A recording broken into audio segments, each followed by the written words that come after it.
ملحمہ جو ہے کہتے ہیں جہاں گوشت کے ٹکڑے کیے جائیں، لحم گوشت کو کہتے ہیں، تو گوشت کے ٹکڑے جہاں کیے جائیں گے وہ ملحمہ ہے، تو اس لیے جنگ کو کہتے ہیں ملحمہ۔ بہرحال یہ جو ملاحم کا دور ہے اس میں اگرچہ جیسا کہ میں نے عرض کیا کافی مشکل ہے، لیکن یوں سمجھیے کہ اس کا دور اول گزر چکا ہے۔ حضرت مہدی کا ظہور ابھی ہونا ہے لیکن ملاحم کا دور اول گزر چکا ہے۔ یہ جو گلف وار تھی جس کا نقطہ آغاز ہے 2 اگست 1990 کو، یہ ان ملاحم کا پہلا سلسلہ ہے کہ جس سے آغاز ہو چکا ہے۔ چنانچہ آپ کو شاید یاد ہو کہ اس وقت صدام حسین نے کہا تھا، یہ جو بدنام زمانہ صدام حسین ہے، کہ یہ جو جنگ ہے یہ ام المحارب ہے، جنگوں کی ماں ہے، اس کے بدن سے اب جنگوں کا ایک سلسلہ جو ہے برآمد ہوگا۔ ظاہر بات ہے وہ کتنا ہی برا انسان ہے جو بھی ہے، عرب تو ہے نا آخر، لہٰذا ان چیزوں پر اس کی نگاہ ہے۔ بلکہ میں نے اس زمانے میں بتایا بھی تھا، میں امریکہ میں تھا ان دنوں، جبکہ غالباً جان رادر جو ہے ایک بہت بڑا جو انٹرویو لینے والا ہے امریکن ٹیلی ویژن کا، وہ وہاں گیا ہوا تھا، اور اس نے جو انٹرویو لیا ہے تو عجیب نقشہ میں نے دیکھا تھا کہ صدام حسین کے پیچھے جہاں وہ بیٹھا تھا جو کتبہ لگا ہوا تھا دیوار پر، وہ قرآن مجید کی آیت تھی، بل نقذف بالحق علی الباطل فیدمغہ، ہم حق کا کوڑا دے کر مارتے ہیں باطل کے سر پر جو اس کا بھیجا نکال دیتا ہے۔ یہ آیت قرآن کی، یا اللہ، یہ اب ظاہر بات ہے عرب لوگ ہیں، قرآن سے واقف ہیں، وہ خود جاہل ہو تب بھی کم سے کم اس کے ہاں لوگ ایسے ہوں گے کہ جو عالم ہیں قرآن کے، تو انہوں نے وہ آیت لگائی ہوئی تھی، بل نقذف بالحق علی الباطل فیدمغہ،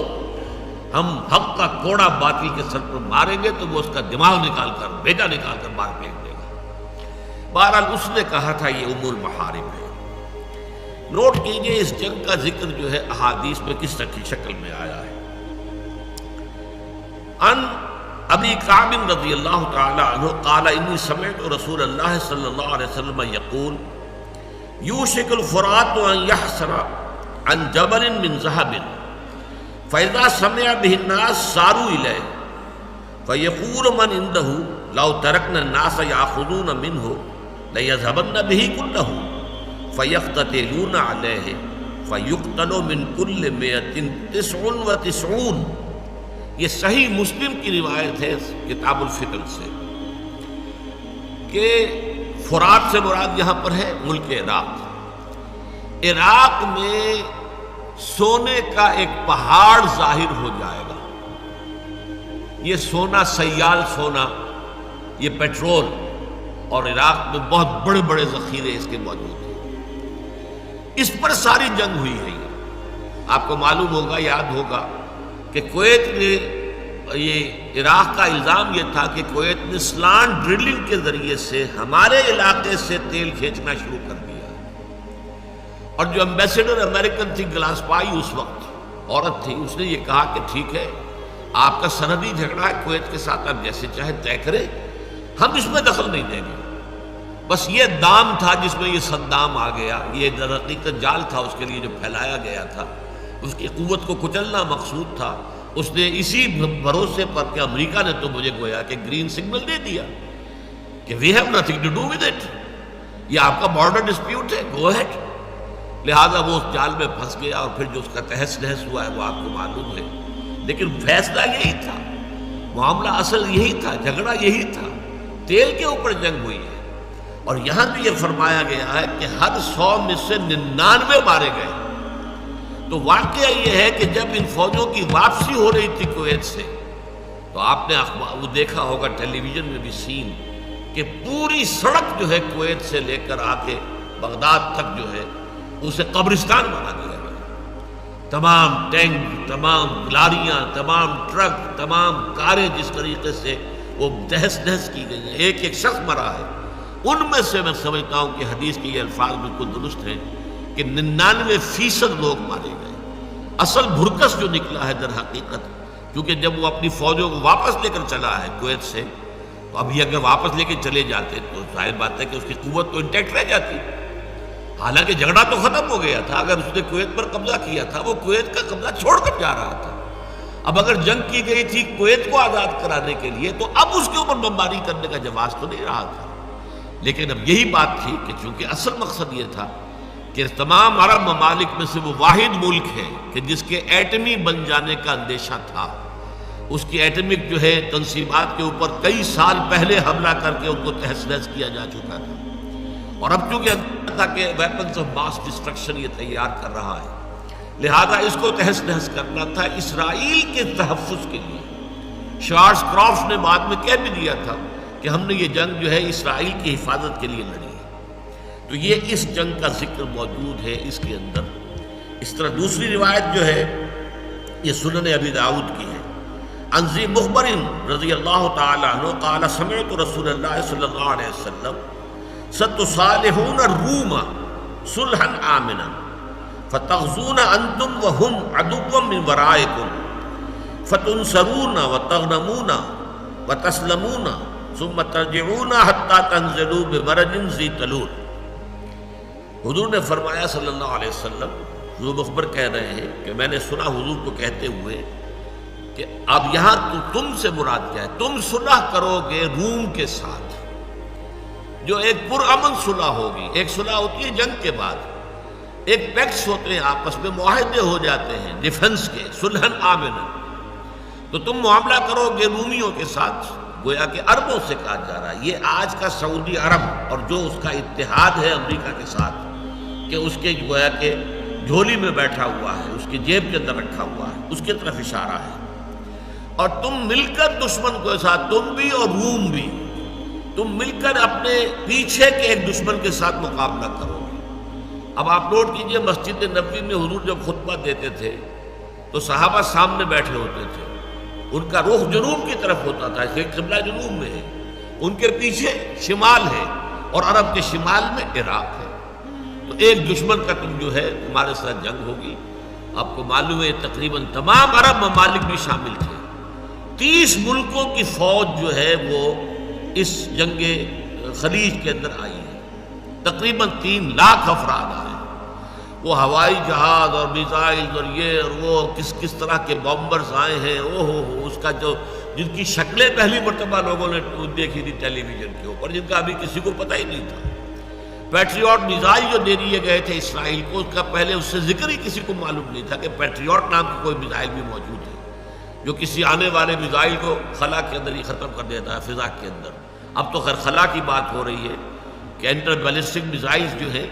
انٹر کانٹیننٹل جو ہوں گے، ان کو بھی ختم کرنے کے لیے جو ہے ڈیفنس شیلڈ بنایا جا رہا ہے۔ لیکن اس وقت یہ تھا کہ کم سے کم فضا کے اندر جو بھی آ رہے ہیں ان کو تو ختم کیا جا سکے۔ یہ سارے معاملات تو فرمایا کہ اس کے بعد تم دونوں مل کر جنگ کرو گے، پھر تمہاری مدد کی جائے گی اور تمہیں فتح حاصل ہوگی اور تمہیں غنیمت بھی ملے گی اور تمہیں کوئی نقصان نہیں پہنچے گا، یہاں تک کہ تم واپس لوٹو گے اور پھر تمہارا پڑاؤ ہوگا ایک ایسے ٹیلوں والے ریگستان میں جس میں کہ نخلستان وجود میں آ چکا ہوگا۔ یہ ہے وہ معاملہ کہ آج امریکن بیسز جو ہیں نجد کے اندر، اب امریکہ پنجے گاڑ کر وہاں بیٹھ گیا۔ اس کے لیے حدیث کے اندر جو 2 الفاظ آئے وہ ابھی میں آپ کو دوسری حدیث آپ کو سنا دیتا ہوں۔ نجد میں جو شیطان کا سینگ حضور نے فرمایا، نجد کی طرف سے شیطان کا سینگ برآمد ہوگا۔ عن ابن عمر رضی اللہ تعالی عنہ قال ذکر النبی صلی اللہ علیہ وسلم قال اللہم بارک لنا فی شامنا اللہم بارک لنا فی یمننا قالوا وفی نجدنا۔ حضور نے ایک مرتبہ کہا اے اللہ برکت ڈال دے ہمارے ملک شام میں، اے اللہ برکت ڈال دے ہمارے ملک یمن میں۔ لوگوں نے کہا حضور نجد کی بات بھی کیجئے اور ہمارے نجد میں۔ آپ خاموش رہے، آپ نے دوبارہ اوری 2 کا ذکر کیا، پھر کہا گیا حضور نجد میں، پھر آپ خاموش رہے، تیسری مرتبہ کہا گیا تو حضور نے تیسری مرتبہ کے بعد فرمایا یہ ہونا کا زلازل والفتن وبہا یطلع قرن الشیطان۔ یہ بخاری شریف کی روایت ہے کتاب الفتن میں۔ وہاں کو زلزلے آئیں گے، فتنے اٹھیں گے اور وہاں سے شیطان کا سینگ طلوع ہوگا۔ اب جو میزائل لگے ہوئے ہوں گے یہ سارا جو بیس ہے نجد کا اس علاقے کے اندر، یہ خلیج کے جو ہے مغربی ساتھ ساتھ جو ہے آپ اندازہ کر لیجیے، یہ شیطان کا وہ سینگ ہے کہ جو وہاں آ کر اب جم گیا ہے۔ اسی طریقے سے حضرت عبداللہ ابن عمر ہی سے روایت ہے بخاری شریف میں، انہو سمع رسول اللہ صلی اللہ علیہ وسلم وہو مستقبل المشرق، کہ انہوں نے حضور سے یہ فرماتے سنا اور آپ کا رخ مشرق کی طرف تھا، یقول الا ان فتنۃ ہا ہنا من حیث یطلع قرن الشیطان، فتنہ ادھر ہے، مشرق نجد جو ہے مدینہ منورہ سے مشرق کی طرف ہے، یہاں سے فتنہ برآمد ہوگا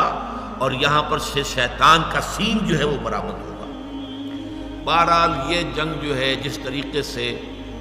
اس میں ہلاکت ہوئی ہے، تباہی ہوئی ہے، بربادی ہوئی ہے، جنگ عظیم دوم کے دوران جتنا بارود اور گولہ استعمال ہوا ہے اتنا چند دنوں کے اندر استعمال ہو گیا عراق کے اندر، برکس جو نکالا گیا۔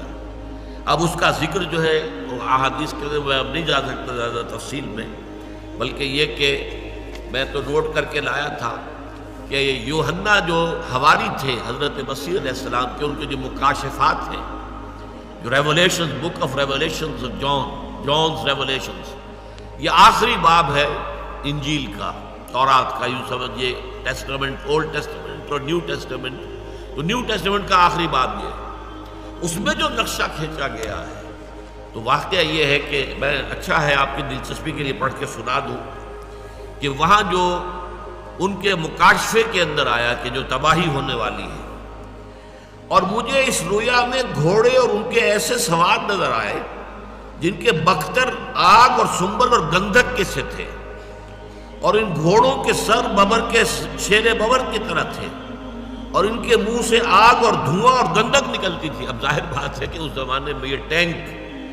کا تو کوئی تصور نہیں ہو سکتا تھا، یہ گھوڑے ہیں نا، گھوڑوں کے اوپر جا رہے ہیں، یہ بختر بند گاڑیاں ہیں، گھوڑے ہیں، اور ان کے منہ سے گندھک اور آگ نکل رہی ہے، جو بھی گولہ باری نکل رہی ہے اس سے، اور گندھک سے جو ان کے منہ سے نکلتی ہے 3 آدمی مارے گئے۔ ایک اور ہے کہ پھر بجلیاں اور آوازیں اور گرجیں پیدا ہوئیں، اور ایک ایسا بھونچال آیا کہ جب سے انسان پیدا ہوا ہے ایسا بھونچال کبھی نہیں آیا، اور اس بڑے شہر کے 3 ٹکڑے ہو گئے اور قوموں کے شہر گر گئے، اور بڑے شہر بابل کی خدا کے ہاں یاد ہوئی تاکہ اسے اپنے سخت غضب کی میں سے کجام پلائے۔ اب یہاں 3 ٹکڑے ہو جانا جو مراد ہے، آپ ہمیشہ دیکھتے ہوں گے ٹیلی ویژن پر عراق کا جب آتا ہے ملک کا 3 حصوں میں ہے۔ نارتھ میں نو فلائی زون ہے، عراقی جہاز کوئی اس میں فلائی نہیں کر سکتا۔ ساؤتھ میں نو فلائی زون ہے، درمیان میں ایک پٹی ہے کہ جہاں پہ عراق کو اپنے ہوائی جہاز اڑانے کی اجازت ہے۔ 3 حصوں میں عراق منقسم ہو چکا ہے، اور یہ گویا کہ شہر بابل جو ہے پرانا نام ہے اس ملک کا، بیبیلونیا، نبوکڈ-نظر یہی کا بادشاہ تھا جس نے کہ اینٹ سے اینٹ بجائی تھی یروشلم کی 587 قبل مسیح میں۔ یہ ہے خلیج کی جنگ جس سے کہ یہ ملاحم کا دور شروع ہو چکا۔